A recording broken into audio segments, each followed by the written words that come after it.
रात के ठीक 2 बज रहे थे। एक 17 साल का लड़का, नाम था आरव, अपनी स्टडी टेबल पर बैठा हुआ था। उसके सामने 12 मोटी मोटी किताबें खुली पड़ी थी। पिछले 8 घंटे से वो पढ़ रहा था, बिना रुके, बिना खाए, बिना एक घूंट पानी पिए। और अब वो रो रहा था, चुपचाप। आंसू उसकी किताब के पन्नों पर गिर रहे थे और स्याही फैल रही थी। क्यों? उसने अपने आप से पूछा। मैंने तो सब कुछ पढ़ा है, हर एक फॉर्मूला, हर एक चैप्टर पढ़ा है मैंने, लेकिन अभी भी जब मैंने किताब देखे बिना याद करने की कोशिश की तो दिमाग बिल्कुल खाली हो गया, जैसे किसी ने सब कुछ मिटा दिया हो, एकदम साफ। कल सुबह ठीक बजे उसका जेईई का एग्ज़ाम था, जिंदगी का सबसे बड़ा एग्ज़ाम, और आरव को एक भी चैप्टर सही से याद नहीं था। तभी अचानक किसी ने उसके कमरे के दरवाजे पर दस्तक दी। ठक ठक ठक ठक। आरव के हाथ कांप गए। इतनी रात को उसके कमरे पे दरवाजे पर कौन? घर में तो सब सो रहे थे, माँ पापा तो सुबह 6 बजे उठने वाले थे, फिर ये कौन है?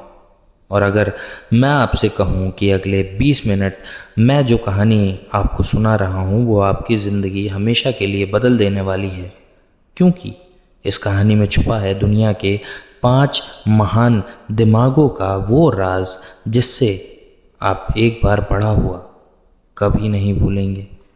लेकिन एक बात, सबसे पावरफुल तरीका सबसे लास्ट में आएगा, और अगर आप बीच में वीडियो छोड़कर चले गए तो शायद आपकी ज़िंदगी का सबसे ज़रूरी सीक्रेट आप मिस कर देंगे। तो वीडियो को गाइस एंड तक ज़रूर देखना, और अगर आप अभी भी तैयार हो तो चलिए मिलते हैं रहस्यमयी बाबा से जो आरव के दरवाजे पर खड़े थे। आरव ने धीरे से कांपते हाथों से दरवाज़ा खोला। सामने जो देखा उसके रोंगटे खड़े हो गए। एक बूढ़े बाबा खड़े थे, लगभग 80 साल की उम्र, लंबी सफ़ेद दाढ़ी जो उनके सीने तक आती थी, भगवा रंग के कपड़े, हाथ में एक पुरानी लकड़ी की छड़ी। लेकिन सबसे अजीब बात थी उनकी आंखें।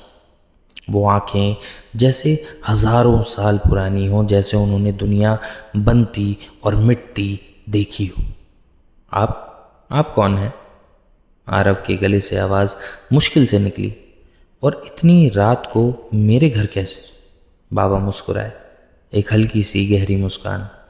बच्चे, मेरा नाम कोई महत्व नहीं रखता, लेकिन मैं तुम्हारी समस्या जानता हूँ। तुम 8 घंटे से पढ़ रहे हो और सब भूल गए हो, है ना? आरव स्तब्ध रह गया। आप ही कैसे जानते हैं? क्योंकि बाबा ने धीरे से कहा, यही समस्या हर इंसान की है, बच्चे से लेकर बूढ़े तक। हम पढ़ते हैं, हम याद करते हैं, हम भूल जाते हैं। लेकिन क्या तुम जानते हो बेटा, 2000 साल पहले इस दुनिया में 5 ऐसे लोग पैदा हुए थे जिन्होंने इस भूलने की बीमारी का इलाज खोज लिया था। 5 अलग अलग देशों में 5 अलग अलग तरीके। आरव की सांसें थम गई। 5 तरीके? कौन से? बाबा अंदर आकर आरव के बिस्तर पर बैठ गए। कमरे की लाइट फ्लिकर करने लगी, हल्की सी ठंडी हवा का झोंका आया, जबकि खिड़की बंद थी। बेटा, अगर तुम अगले 1 घंटे दे सको मुझे तो मैं तुम्हें वो 5 राज बताऊंगा, और कल जब तुम एग्ज़ाम देने जाओगे तो तुम्हारे दिमाग में हर फॉर्मूला, हर सवाल का जवाब इतनी क्लियरिटी से होगा कि तुम खुद हैरान रह जाओगे। बोलो, सुनोगे? आरव ने सर हिलाया। उसके पास कोई और ऑप्शन भी नहीं था। बाबा ने आंखें बंद की और धीरे से बोले, तो सुनो बेटा, सबसे पहले मैं तुम्हें ले चलता हूँ 100 साल पीछे, कलकत्ता शहर में एक ऐसी महान आत्मा के पास जिसका नाम था स्वामी विवेकानंद। साल 1886। बाबा ने कहानी शुरू करी। कलकत्ता की एक पुरानी लाइब्रेरी में एक नौजवान साधु रोज आता था, लंबी काया, तेज आंखें, भगवा कपड़े। उसका नाम था नरेंद्र नाथ, लेकिन दुनिया उसे जानती थी स्वामी विवेकानंद के नाम से।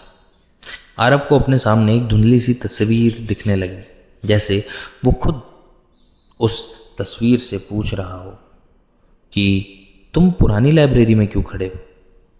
वहाँ लकड़ी की अलमारियाँ थी, किताबों की गंध, और एक नौजवान जो एक एक करके मोटी मोटी किताबें उठा रहा था। लाइब्रेरी का लाइब्रेरियन महेंद्र लाल सरकार विवेकानंद को रोज देखता था।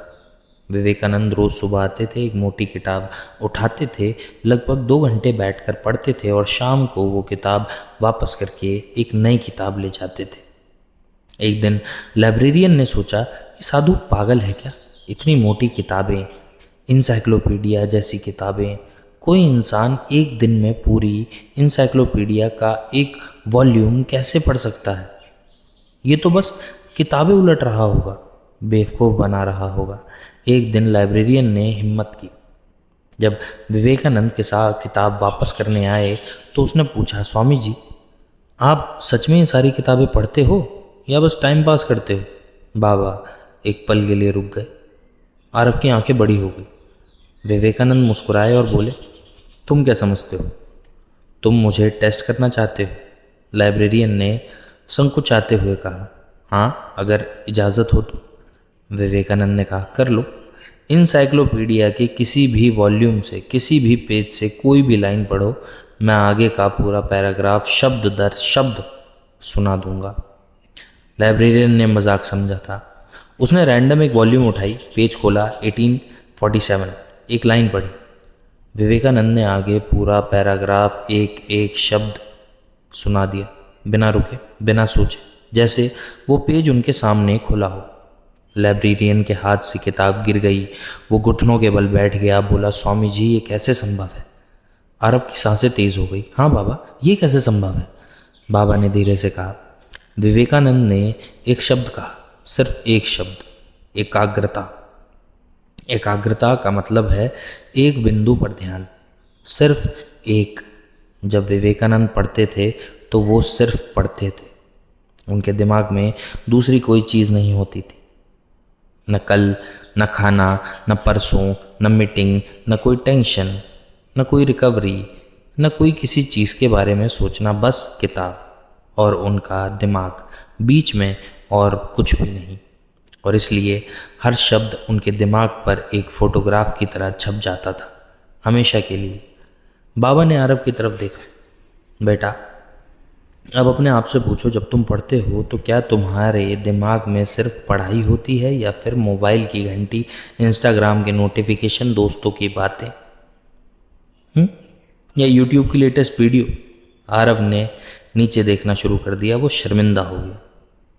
बेटा, सच तो ये है कि तुम्हारा दिमाग एक कैमरा है, लेकिन अगर कैमरा हिल रहा हो तो फोटो ब्लर आती है। एकाग्रता का मतलब है कैमरे को स्थिर करना, सिर्फ एक लक्ष्य पर ध्यान देना। और विवेकानंद का तरीका था, हर काम करने से पहले 2 मिनट आंखें बंद करो, एक लंबी गहरी सांस लो, दिमाग से सब कुछ, हर विचार बाहर निकालो, फिर काम शुरू करो। बस देखो, जादू हो जाएगा। आज के विज्ञान ने भी सिद्ध कर दिया है। स्टैनफोर्ड यूनिवर्सिटी की रिसर्च कहती है कि जो मेमोरी होती है वो 40% तक कमज़ोर होती है, जो मल्टीटास्किंग मेमोरी होती है। एकाग्रता वाला इंसान, सिंगल टास्क वाला इंसान हर बार जीतता है। आरव ने सर हिलाया। लेकिन बाबा, क्या ये काफ़ी है, एकाग्रता बस? बाबा हंस पड़े। नहीं बेटा, ये तो सिर्फ पहला राज है।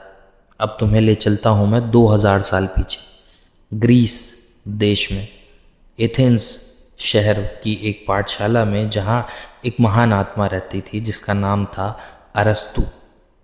कमरे की लाइट फिर फ्लिकर हुई। आरव ने महसूस किया कि समय जैसे रुक गया हो। खिड़की के बाहर चांद भी बिल्कुल वहीं था जहाँ था, हिला ही नहीं। बेटा, बाबा ने कहानी आगे बढ़ाई। अरस्तु के बारे में तुमने सुना ही होगा। अरस्तु अलेक्जेंडर द ग्रेट का गुरु, प्लूटो का शिष्य। लेकिन एक बात तुम्हें शायद नहीं पता, अरस्तु के पास एक ऐसा राज था जो आज भी दुनिया के टॉप मेमोरी चैंपियंस इस्तेमाल करते हैं, आज भी, 2026 में भी। इस राज के पीछे एक डरावनी कहानी है, सुनो। आरव सांस रोक कर बैठ गया। अरस्तु से भी 300 साल पहले एक और ग्रीक स्कॉलर था जिसका नाम था सिमोनिडिस। एक रात वो एक बड़े दावत में गया, बहुत बड़े, 100 लोग बैठे थे, खाते पीते नाचते गाते। सिमोनिडिस भी वहीं था। अचानक बीच में एक आदमी ने उसे बाहर बुलाया, कहा कोई तुमसे मिलने आया है। सिमोनिडिस बाहर गया, लेकिन वहाँ कोई नहीं था। जब वो वापस मुड़कर अंदर देखने लगा तो धरती हिल गई, एक भयंकर भूकंप आया और वो पूरी दावत का हॉल 100 लोगों के साथ धाराशायी हो गए। पल भर में 100 लोग मर गए। लाशें इतनी बुरी तरह दब गई थी कि कोई पहचान नहीं पा रहा था। ये मेरा बाप है या ये मेरी पत्नी है। परिवार के लोग आए, रोते बिलखते, लेकिन लाशें पहचानी नहीं जा सकती थी। तब सिमोनिडिस ने कुछ अजीब किया। उसने आंखें बंद की और धीरे धीरे उसने हर एक आदमी का नाम बताया कि कौन कहाँ बैठा था, किस कुर्सी पर, किस कोने में, किसके बगल में। सब कुछ एक भी गलती नहीं हुई। 100 लोग 100 जगह उसने सब याद रखी थी। अरब की आंखें फटी की फटी रह गई। ये कैसे संभव हुआ बाबा? यही सवाल अरस्तु ने पूछा था और सिमोनिडिस ने जवाब दिया था, हमारा दिमाग जगहों को सबसे अच्छे से याद रखता है, लोगों को नहीं, नामों को नहीं, शब्दों को नहीं, जगहों को। अगर तुम किसी चीज़ को एक जगह से जोड़ दो तो वो हमेशा के लिए याद रह जाती है। अरस्तु ने इस टेक्निक को नाम दिया मेथड ऑफ लॉसी, यानी जगह जानने का तरीका। आज हम इसे कहते हैं मेमोरी पैलेस। आरव ने आगे होकर पूछा, इसका मतलब क्या है एग्जैक्टली? बाबा ने स्माइल की, सुनो बेटा, अपने दिमाग को एक ऐसी जगह सोचो जिसे तुम बहुत अच्छे से जानते हो। अपना घर, अपना कमरा, अपनी स्कूल, कोई भी जगह, कोई भी जगह। अब उस जगह को, हर कोने को, हर चीज़ को, हर इन्फॉर्मेशन को एक एक इन्फॉर्मेशन से जोड़ दो। मान लो तुम न्यूटन के 3 नियम याद करना चाहते हो। पहला नियम, कोई वस्तु अपनी अवस्था में ही रहेगी जब तक कोई उसे फोर्स ना लगाए। इसका मतलब इनर्शिया। अब अपने घर के मेन डोर पर सोचो कि एक बहुत मोटी आलसी बिल्ली सोई हुई है, वो जो बिल्कुल नहीं हिलेगी, बिल्कुल भी नहीं हिलेगी, यानी इनर्शिया। दूसरा नियम, F is equal to ma, force is equal to mass into acceleration. तुम अपने घर के अंदर घुसो, सामने क्या है? Drawing room. वहाँ सोचो कि एक बच्चा साइकिल पर तेज़ी से आ रहा है, एक्सेलरेशन, और उसके पीछे एक मोटा आदमी, मास, भाग रहा है। दोनों की शक्ति मिलकर F is equal to ma। समझे? तीसरा नियम है, हर एक्शन का इक्वल और ऑपोजिट रिएक्शन होता है। तुम ड्राइंग रूम में, किचन में जाओ, वहाँ सोचो कि तुम्हारी माँ एक कढ़ाई में तेल डाल रही है। तेल में छन्न की आवाज़ की, यही रिएक्शन है। और तेल डाला, ये एक्शन है। रिएक्शन, छन्न। अब अगर कोई तुमसे एग्ज़ाम में पूछे कि न्यूटन का पहला नियम क्या है, तो तुम क्या करोगे? तुम अपने दिमाग को अपने घर के मेन डोर पर ले जाओगे और सामने वो मोटी आलसी बिल्ली का याद आना, इनर्शिया। आरव के चेहरे पर रौनक आ गई। वाह, ये तो अमेजिंग है बेटा, बाबा बोले। अरस्तु इस टेक्निक से 10,000 चैप्टर याद रखते थे। अलेक्जेंडर द ग्रेट ने अपनी हर बैटल स्ट्रैटजी इस तरीके से याद रखी थी। आज भी जो लोग वर्ल्ड मेमोरी चैम्पियनशिप्स जीतते हैं, 5 मिनट में 500 नंबर याद रखते हैं, 10 डेक ताश के पत्ते याद रखते हैं, सब यही टेक्निक इस्तेमाल करते हैं। सिर्फ एक ही तरीका, मेमोरी पैलेस। आरव ने कुछ सोचा, लेकिन बाबा मुझे तो सारी चीज़ें याद करनी, इतने सारे घर कहाँ से लाऊंगा? बाबा हंस पड़े। एक ही घर में हज़ारों चीज़ें होती हैं बेटा। तुम्हारे घर में ही शायद 50 कोने हैं, फिर तुम्हारी स्कूल, तुम्हारी गली में, तुम्हारे दोस्तों के घर में, तुम्हारे सिर्फ क्रिएटिव बनने में कुछ ही पलों का अंतर है। एक बार तुम क्रिएटिव बन गए और जितनी वियर्ड इमेज तुम बनाओगे, जितनी फ़नी, जितनी शॉकिंग, उतना बेहतर तुम याद रखोगे। तुम्हारा दिमाग नॉर्मल चीज़ें भूल जाता है, लेकिन एक सोई हुई मोटी बिल्ली को वो कभी नहीं भूलेगा। आरव मुस्कुराया। पहली बार उस रात बाबा, ये दूसरा तरीका तो बहुत शक्तिशाली है, आरव बोला। हाँ बेटा, बाबा बोले, लेकिन अभी तो सफ़र शुरू हुआ है। अभी इस सफ़र में तीसरा राज और भी गहरा है और थोड़ा मिस्टिकल भी है। इसके लिए मैं तुम्हें ले चलता हूँ इंडिया के एक ऐसे आश्रम पुणे शहर में, एक ऐसे व्यक्ति के पास जिसका नाम था ओशो। बाबा ने एक लंबी सांस ली। कमरे का माहौल और भी रहस्यमय हो गया। बेटे, ओशो के बारे में लोग अलग अलग बातें करते हैं, लेकिन एक बात सब मानते हैं, वो इंसान का दिमाग बहुत तेज था। इंसान के मन की हर गहरी परत को पहचानते थे वो। और उन्होंने मेमोरी के बारे में एक ऐसी बात बोली थी जो आज तक शायद किसी ने नहीं बोली। एक बार उनके आश्रम में एक नौजवान आया, बहुत परेशान था। उसने कहा, ओशो, मुझे सब कुछ भूल जाता है, नाम, चेहरे, तारीखें, घटनाएं सब। मैं पढ़ता हूँ तो भूल जाता हूँ, लोगों से मिलता हूँ तो भूल जाता हूँ, मैं क्या करूँ? ओशो ने उससे एक अजीब सवाल पूछा। बोले, तुम कल रात खाने में क्या खाए थे? नौजवान ने सोचा, बहुत सोचा, फिर सिर खुजाया, याद नहीं आ रहा। ओशो ओशो मुस्कुराए और बोले, आज सुबह तुमने कपड़े पहने हैं? तुम्हारी शर्ट पर क्या रंग है, बिना देखे बताओ। नौजवान ने आंखें बंद करी, सोचने की कोशिश करी, लेकिन याद नहीं आया। एक आखिरी सवाल ओशो ने कहा, तुम आश्रम तक गाड़ी में आए, रास्ते में कितने पेड़ दिखे, कितनी दुकानें दिखी, कितने लोग दिखे? नौजवान की आंखों में आंसू आ गए। मुझे कुछ याद नहीं ओशो, एक भी चीज़ याद नहीं। ओशो ने उसके कंधे पर हाथ रखा और बोला, और जो बोला वो सुनो आप। बेटा, वो बात इंसान की मेमोरी का सबसे बड़ा राज खोलती है।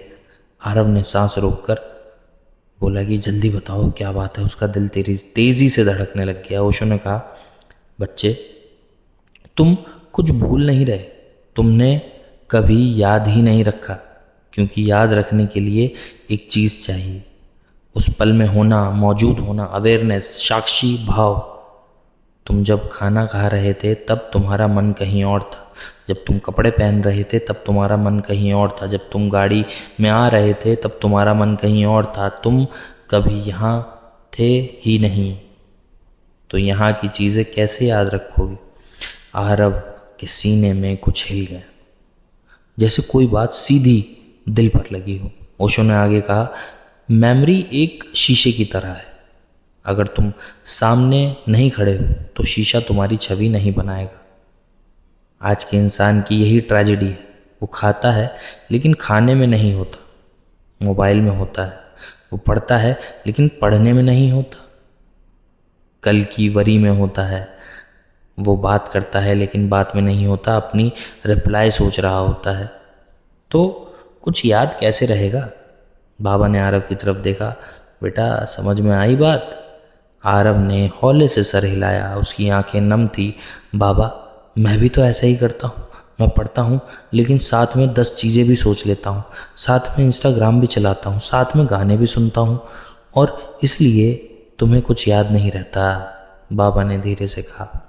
ओशो ने उस नौजवान को एक प्रैक्टिस दी। कहा, कल से एक ही काम करो, जब खाना खाओ तो सिर्फ खाना खाओ, रोटी को महसूस करो, उसका स्वाद, उसकी गर्माहट, दाल के हर मसाले का टेस्ट करो। फ़ोन बंद रखो, टीवी बंद रखो, और जब तुम ऐसा करोगे तो 1 महीने बाद तुम्हें याद रहेगा कि कल क्या खाया था, परसों क्या खाया था, पिछले साल दिवाली पर क्या खाया था, सब कुछ। ये है साक्षी भाव, विटनेस कॉन्शियसनेस। तुम सिर्फ डरो मत, डर को बनाओ मत, ऑब्जर्वर भी बनो। अपने आप को करते हुए देखो कि मैं क्या कर रहा हूँ, अपनी आँखों को पढ़ते हुए देखो, अपने हाथों को लिखते हुए देखो, अपने दिमाग को सोचते हुए देखो। और जब तुम ये करते हो तो तुम्हारा दिमाग एक HD कैमरा बन जाता है, हर चीज़ रिकॉर्ड करता है इतनी क्लियरिटी से कि तुम हैरान हो जाते हो। बाबा ने आगे कहा कि आज की न्यूरोसाइंस भी यही कह रही है कि बेटा, हार्वर्ड के रिसर्चर्स ने एक टर्म बनाई है, माइंडफुल लर्निंग। जो लोग माइंडफुलनेस के साथ पढ़ते हैं, सिर्फ पढ़ते हैं, कुछ और नहीं करते, उनकी मेमोरी रिटेंशन 4 गुना ज़्यादा होती है। सुन रहे हो? 4 गुना ज़्यादा। आरव ने एक लंबी सांस ली। बाबा ये तीसरा तरीका तो बहुत अलग है, पहले दो प्रैक्टिकल थे, ये तो स्पिरिचुअल है। बाबा मुस्कुराए और बोले, बेटा साइंस और स्पिरिचुअलिटी एक ही चीज़ है, बस नाम अलग अलग है। अब चल मैं तुम्हें ले चलता हूँ चीन देश में 2500 साल पीछे, एक ऐसे महान ऋषि के पास जिसने कहा था कि कुछ मत करो सब कुछ हो जाएगा। उसका नाम था लाओ त्सु। खिड़की के बाहर एक कुआं था और उस पे से एक कौवा उड़ता हुआ निकला। आरव ने देखा, फिर बाबा की तरफ देखा। बाबा की आंखें बंद थी। वो धीरे से बोले, लाओ त्सु एक अजीब इंसान था बेटा, इतना अजीब कि उसके बारे में कहानियाँ भी अजीब हैं। कहा जाता है कि वो अपनी माँ के गर्भ में 81 साल रहा और बेटा जब वो पैदा हुआ तो एक बूढ़े आदमी की तरह पैदा हुआ, सफ़ेद बाल सफ़ेद दाढ़ी के साथ, इसलिए उसका नाम लाओ त्सु पड़ा। लाओ त्सु मतलब बूढ़ा बच्चा। लाओ त्सु ने किताब लिखी थी ताओ ते चिंग, सिर्फ 5000 शब्दों की, लेकिन इन 5000 शब्दों में दुनिया का सारा ज्ञान भरा हुआ था। और इस किताब की सबसे पहली बात थी वू वेई। आरव ने पूछा, वू वेई इसका मतलब क्या है? बाबा ने धीरे से कहा, वू वेई का मतलब है बिना कोशिश के करना, एफर्टलेस एक्शन। सुनने में कॉन्ट्रडिक्शन लगती है ना बात, बिना कोशिश के कुछ कैसे हो जाएगा? लेकिन लाओ त्सु ने कहा था कि पानी को देखो, वो सबसे सॉफ्ट है लेकिन सबसे मजबूत पत्थर को भी काट देता है। कैसे? कोशिश करके नहीं, बस बहते हुए। पानी में कभी ये नहीं कहा कि मैं पत्थर तोड़ूंगा, ऐसा उसने कभी डिसाइड ही नहीं किया। वो बस बहता रहा और पत्थर टूट जाते रहे। और इसी बात का प्रयोग लाओ त्सु ने मेमोरी में भी किया था। एक बहुत पुरानी कहानी है। आरव ने अपने बिस्तर पर पैर पसोर लिए और लेट गया। सुनाइए बाबा। एक नौजवान स्कॉलर लाओ त्सु के पास आया, बोला, मास्टर मुझे ताओ ते चिंग याद करनी है। मैंने पिछले 6 महीने से दिन रात कोशिश की है। सुबह 4 बजे उठकर पढ़ता हूँ, रात को 12 बजे तक रिपीट करता हूँ, लेकिन याद नहीं हो रही है। मेरा दिमाग ब्लॉक हो गया है, क्या करूँ? लाओ त्सु ने उसकी तरफ देखा, फिर कहा, तुम बहुत ज़्यादा कोशिश कर रहे हो, ये तुम्हारी समस्या है। नौजवान स्तब्ध रह गया और बोला, मास्टर ज़्यादा कोशिश करना कैसे गलत हो सकता है? लाओ त्सु मुस्कुराए और बोले, सुनो, जब तुम किसी चीज़ को ज़ोर लगाकर पकड़ने की कोशिश करते हो तो वो तुम्हारे हाथ से फिसल जाती है। रेत को मुट्ठी में बंद करो, वो उतनी ही तेज़ी से निकल जाती है, लेकिन रेत को खुले हाथ पर रखो, वो वहीं रह जाती है। यही रूल मेमोरी का भी है। नौजवान ने पूछा, तो मैं अब क्या करूं? लाओ त्सु ने एक बहुत ही सिंपल प्रैक्टिस दी। बोले, आज रात ताओ ते चिंग एक बार पढ़ो, बिना याद करने की कोशिश की, बस पढ़ो जैसे तुम कोई कहानी पढ़ रहे हो। फिर किताब बंद करो और सो जाओ। सुबह उठकर कुछ और काम करो, घूमने जाओ, नाश्ता करो और कल रात फिर पढ़ो एक बार बस, और सो जाओ। ऐसा सिर्फ 30 दिन करो। नौजवान ने ऐसा ही किया। 30 दिन बाद वो लाओ त्सु के पास आया, आंखों में आंसू थे। बोला, मास्टर मैं हैरान हूँ, मैंने 6 महीने दिन रात कोशिश की, याद नहीं हुआ, लेकिन पिछले 30 दिन में जब मैंने कोशिश छोड़ दी तो ताओ ते चिंग का हर शब्द मेरे दिमाग में छप सा गया है। ये कैसे हुआ? आरव की आंखें चमक रही थी। हाँ बाबा, ये कैसे हुआ? बाबा बोले, बेटा हमारा दिमाग में 2 मोड होते हैं। एक होता है एक्टिव मोड, जब तुम कोशिश करते हो, जब तुम टेंशन में होते हो, और पैसिव मोड, जब तुम रिलैक्स्ड हो, जब तुम एफर्टलेस हो। मॉडर्न साइंस इन दोनों को नाम दिया है फोकस मोड और डिफ्यूज्ड मोड। सबसे इंटरेस्टिंग बात यह है कि असली मेमोरी स्टोरेज डिफ्यूज्ड मोड में होती है। जब तुम सो रहे होते हो, जब तुम चाय पी रहे होते हो, जब तुम घूम रहे होते हो, जब तुम कुछ नहीं कर रहे होते, तब तुम्हारा दिमाग आराम से इंफॉर्मेशन को प्रोसेस करके लॉन्ग टर्म मेमोरी में डाल देता है। लेकिन जब तुम टेंशन में पड़ते हो, जब तुम ज़ोर लगाकर याद करने की कोशिश करते हो, तो तुम्हारा दिमाग फाइट और फ्लाइट मोड में चला जाता है। स्ट्रेस हार्मोन्स रिलीज़ होते हैं और स्ट्रेस हार्मोन्स मेमोरी को ब्लॉक करते हैं। यही रीज़न है कि बहुत सारी प्रॉब्लम्स का सॉल्यूशन तुम्हें बाथरूम में मिलता है या रास्ते में चलते चलते, क्योंकि तब तुम एफर्टलेस हो जाते हो। यही है वू वेई जो मैंने शुरू में कहा था। बाबा ने आरव की तरफ देखा और बोला, बेटा कल एग्ज़ाम से पहले एक काम करना, जाकर थोड़ी देर घूमना, म्यूज़िक सुनना, माँ से बात करना, दिमाग को रिलैक्स करना।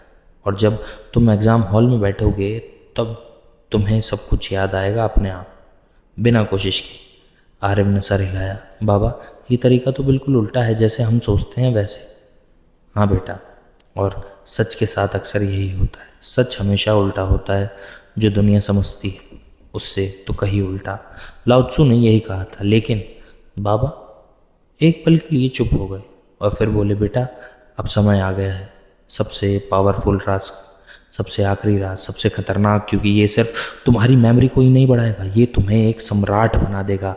इसका प्रयोग चाणक्य ने किया था और चाणक्य ने एक आम लड़के चंद्रगुप्त को सिर्फ 3 साल में भारत का सम्राट बना दिया था। सुनोगे? आरव के रोंगटे खड़े हो गए। हाँ बाबा, सुनाइए। बाबा ने एक लंबी सांस ली। कमरे में लाइट एक बार फिर फ्लिकर हुई, लेकिन इस बार ज्यादा तेजी से। बेटा, चाणक्य एक आम ब्राह्मण था। चाणक्य गरीब परिवार से, लेकिन उसका दिमाग आम नहीं था। वो फोटोग्राफिक मेमोरी का मालिक था। एक बार जो पढ़ लेता वो हमेशा के लिए याद रख लेता। लेकिन उसका सीक्रेट क्या था? आरव सांस रोक कर बैठ गया। चाणक्य जब तक्षशिला यूनिवर्सिटी में प्रोफेसर था तो वो अपने शिष्यों को एक अजीब तरीका सिखाता था। वो कहता था, ज्ञान अकेला काफ़ी नहीं, ज्ञान के साथ भाव चाहिए। भाव के बिना ज्ञान पानी पर लिखी रेखा है, तुरंत मिट जाती है। भाव के साथ ज्ञान पत्थर पर छुरा हुआ चिन्ह है जो हजारों साल तक रहता है। इसका मतलब क्या है? सुनो। जब चाणक्य को चंद्रगुप्त मिला, एक गरीब लड़का सड़क पर खेलता हुआ, चाणक्य ने उसे नंद सम्राट बनाने का सोचा। लेकिन चंद्रगुप्त को इतिहास, राजनीति, युद्ध, अर्थशास्त्र सब कुछ सिखाना था। 64 विद्याएं, लाखों श्लोक, हजारों रूल्स एंड रेगुलेशंस, एक आम इंसान जिंदगी भर भी नहीं सीख सकता था। लेकिन चाणक्य ने ये सब चंद्रगुप्त को सिर्फ 3 साल में सिखा दिया। कैसे? आरव के सीने में एक अजीब सी एनर्जी आ गई। कैसे बाबा, कैसे? चाणक्य ने एक रेवोल्यूशनरी तरीका निकाला था। आज की भाषा में हम इसे कहते हैं इमोशनल एंकरिंग, लेकिन चाणक्य ने इसे नाम दिया था भावनात्मक अभ्यास। इसका सिद्धांत है कि तुम्हारा दिमाग बोरिंग इन्फॉर्मेशन भूल जाता है, लेकिन इमोशन के साथ जुड़ी हुई इन्फॉर्मेशन कभी नहीं भूलता। तुम्हें याद है कल क्या खाया था? नहीं। लेकिन तुम्हें वो दिन याद है जब तुम्हारी माँ ने तुम्हें पहली बार डांटा था? तुम्हें वो दिन याद है जब तुम्हारी बेस्ट फ्रेंड ने तुम्हें धोखा दिया था? तुम्हें वो पल याद है जब तुम पहली बार प्यार में पड़े थे? क्यों? क्योंकि उन सब के साथ एक इमोशन जुड़ा था, स्ट्रॉन्ग इमोशन। आरव ने सिर हिलाया। हाँ, ये सच है। चाणक्य ने चंद्रगुप्त को हर लेसन के साथ एक स्ट्रॉन्ग इमोशन जोड़ा था। मान लो चाणक्य को चंद्रगुप्त को सिखाना था कि अपने दुश्मनों को भी प्यादे की तरह मत देखो, उसे हमेशा मंत्री की तरह देखो। एक स्ट्रैटेजी थी। लेकिन अगर चाणक्य ये लाइन बोल देता तो चंद्रगुप्त भूल जाता। क्यों? क्योंकि बोरिंग है। इसके बदले चाणक्य चंद्रगुप्त को जंगल में ले गया, रात को बिल्कुल अकेले, आग जला दी और एक शतरंज का खेल शुरू किया। चंद्रगुप्त खेल रहा था। अचानक चाणक्य ने कहा, चंद्रगुप्त देखो, वो तुम्हारा प्यादा है, तुम उसे मार दो। चंद्रगुप्त ने मार दिया और तभी चाणक्य ने एक बिगुल बजाई। जंगल से 20 सैनिक निकल आए, तलवारें निकाली। चंद्रगुप्त डर गया और बोला, गुरुजी क्या हुआ? चाणक्य ने कहा, बेटा वो प्यादा नहीं था, वो तुम्हारा मंत्री था जिसे तुमने मार दिया, और अब उसकी सेना तुम्हें मारने आई है। जब तुम किसी की भी प्यादे को प्यादे की तरह देखोगे तो तुम्हारी यही गति होगी। चंद्रगुप्त थर थर काँपने लगा, उसके रोंगटे खड़े हो गए। वो सबक हमेशा के लिए उसके दिमाग में छिप गया, क्योंकि उसके साथ डर जुड़ा हुआ था, स्ट्रॉन्ग इमोशन। आरव की आंखें फटी की फटी रह गई। वाह, ये तरीका तो बाबा ने बात पूरी की। ये तरीका है बेटा, ये तरीका। चाणक्य हर लेसन के साथ कुछ ना कुछ इमोशन जोड़ता, कभी डर, कभी खुशी, कभी गुस्सा, कभी प्यार, कभी शौक, कभी हंसी। इसलिए चंद्रगुप्त को 64 विद्याएं 3 साल में याद हो गई, क्योंकि हर विद्या एक कहानी थी, हर कहानी में एक इमोशन था और हर इमोशन उसके दिमाग में हमेशा के लिए छिप गया। आज की न्यूरो साइंस भी यही कह रही है कि तुम्हारे दिमाग का इमोशनल सेंटर जब एक्टिवेट होता है तो कुछ केमिकल्स रिलीज होते हैं तुम्हारा मेमोरी सेंटर उससे जुड़ी हुई इन्फॉर्मेशन को 10 गुना स्ट्रॉन्गर सेव करता है। सिर्फ 10 गुना नहीं, कभी कभी 100 गुना भी। यही रीज़न है कि 9 में से 11 हर अमेरिकन को याद है कि 26/11 हर इंडिया को याद दिलाने में महत्वपूर्ण है। लेकिन पिछले ट्यूसडे तुमने क्या किया ये नहीं याद होगा।